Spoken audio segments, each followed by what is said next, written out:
এই দৃশ্য কিনা শেষে আমাকে দেখতে হলো, কিন্তু তবু আমার খুব জানতে ইচ্ছে করছে বাচ্চারা হরি ভর্তি মোহর অলংকার সব ছড়াতে ছড়াতে যাচ্ছে কেন, আর গোপালের হাত দুটোই বা ঘাট থেকে বেরিয়ে দুদিকে ঝুলছে কেন? মহারাজ, আর একটা ব্যাপার কি আপনি লক্ষ্য করেছেন? কি কি বলো তো? গোপালের দেহ কারা কাঁধে করে নিয়ে যাচ্ছে?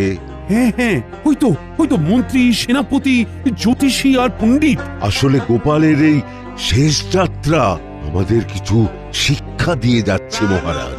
এই যে দেখুন, যারা গোপালকে সহ্য করতে পারত না, এখন এখন তাদেরই কাঁধে গোপাল যাচ্ছে।